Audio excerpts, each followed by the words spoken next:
What's going on, guys? Welcome back to the TCG Empire YouTube channel. Today we are going over Final Standings Friday. If you're new and you're not sure what this is, it's where we take the deck of the week and I talk about my initial thoughts when it comes to testing.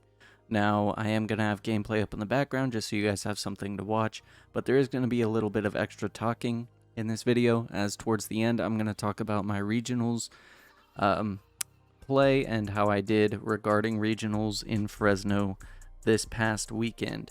So, starting things off, this week we did talk about the Chien-Pao Baxcalibur deck, the new deck that comes out with Paldea Evolved. And what I have to say about this deck is that it's really fun. It's very reminiscent for old players of the deck Blastoise Keldeo, as I mentioned before, where you can accelerate a ton of water energy and hit for big numbers, and it's just super satisfying to be able to hit for the high damage outputs in order to one-shot something. Now, that's not to say that this deck isn't flawed. There is a few flaws with the deck. The deck does have some consistency issues, and sometimes when you brick, there's not really much that you can do regarding it, and you just have to scoop your cards and go on to the next game. Within this deck, it is super apparent that you get the Baxcalibur out turn 2, so thankfully, as far as consistency goes, while it is harsh sometimes, it does have a great buff with being able to search out a rare candy and Baxcalibur with Irida. On top of that, we do have cards like Palkia V-Star that can accelerate 3 energy from the discard just in case you do miss superior energy retrieval. So in turn, if you use Chien-Pao's ability and you also use 3 energy from Palkia, that means that you have a total of 5 energy to work with, which hits for 300 and KOs pretty much everything in the format that isn't a VMAX. But overall, this deck is a ton of fun. Again, as I said, it does have some consistency issues, but once you can go into, a game knowing how to play it out, it does end up being a lot better. As you'll see in the gameplay in the background, some of the plays might seem a little bit weird, but I also do have a very weird hand when it comes to this, and I just wanted to showcase the bricking aspect. The deck is a ton of fun though, and I would suggest playing it. Get yourself familiar with it, and if you are playing against it and you are struggling, try to target down their Baxcaliburs and punish them for only getting one into play. Overall, though, like I said, the deck is a ton of fun, so don't stress too much about, it being a meta call and things like that. It's probably about high tier 2, low tier 1, if anything, just because it is a stage 2 deck, so it does have some consistency issues. But again, Irida tends to solve those issues, but you do have to rely on having a lot of cards in order to output the damage. And once you find the energy, due to playing lower energy counts, you have to find ways to get them back, and superior energy retrieval is good at that, but at the same time it can struggle a tiny bit. Overall though, that's really all I want to say for the deck. There wasn't too much, thinking involved with it. It's a very streamlined deck from A to Z. There's no real big plays you have to worry about. It's more so just about if you can get a one shot or if you can't, or if you should attack with a one prizer or if you shouldn't. So now let's talk about things when it comes to Fresno Regionals. Now, Fresno Regionals did occur on June 10th of 2023, and I was able to go. Going into this tournament, I wasn't too sure on what to play. I ended up deciding on Gardevoir EX paired with Espeon VMAX. Espeon VMAX, as I've talked about before, it is really good against Lost Box and good against things like Arceus, and I felt like there was going to be a fair share of that in the meta, so I decided it was a good call. Now, starting out with this tournament, I started off 4-0. My games went as followed. I started my round 1 against Quad Snorlax with block. I beat that, thankfully, to the Gallade with Buddy Catch, being able to search Penny. My round 2 was against Hisuian Zoroark. I beat that, thankfully, to being able to search out my bosses.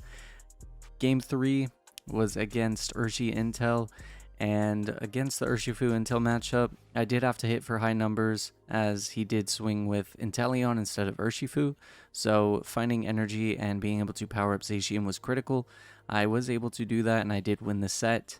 So I was 3-0 at this point, and then round 4 I played against Miraidon. Miraidon is scary if it gets set up, but if they're struggling to set up, it kind of is streamlined as they do have a ton of 2 prizes on board, so you can really just pick them off. And you can trade 2 prizes for 1, so it's really nice. I did win that set, so I was 4-0 at this point, and this is where things kind of started to go downhill.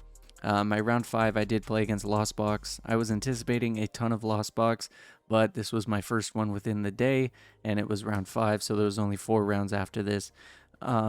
Against Lost Box, game 1, I set up the Espeon. It took a little bit of time, but after about 35 minutes of going back and forth, I got the Espeon set up, and there wasn't so much that my opponent could do. He didn't play boss, so my Manaphy was safe on the bench, and everything just kind of worked out well. Game 2, I didn't draw great at all, and then game 3, we went to time, so it tied. So I was 4-0-1 at this point. And then round 6, I played against another Lost Box player, Isaiah Bradner. Very good guy, and yeah, it was nice getting to play against him. I bricked the hardest that I bricked all day in that matchup, and I ended up losing a 2-0. So I was 4-1-1 at this point, and then I played against Arc Aerodactyl for my round 7, and he just got the locks down, and it really just punished me. It was hard to come back. I lost that set 1-2. I won game 2, lost games 1 and 3. So I was 4-2-1 at this point, and I had 2 more games to go, and I needed to win both of them in order to make day 2. Round 8, I played against Arceus Tapu Koko VMAX, a very cool deck, but Espeon does help this matchup a lot, as I am able to counter Tapu Koko's VMAX paralysis, and it also hits very hard, and I can take 3 prizes back to back. So I won that set. It was a pretty good set, but I did win 2-0, so I was 5-2-1 playing for my winning in. And my last game ended up being against DTE Mew. Now DTE Mew, as we know, Judge Path, it's a problem. I did take the player to a game 3, but unfortunately a unfortunate Judge Path really just kind of knocked me out, and I lost the game. So I finished the day 5-3-1, losing my winning in. I did place 151st out of almost over 900 players. So I did get 30 championship points, and it did fuel me for the rest of the season as far as getting ready for next season. So thank you guys so much for watching today's video. If you did enjoy it, smash that like button, subscribe, turn on post notifications, and I'll catch you guys in next week's Meta Monday.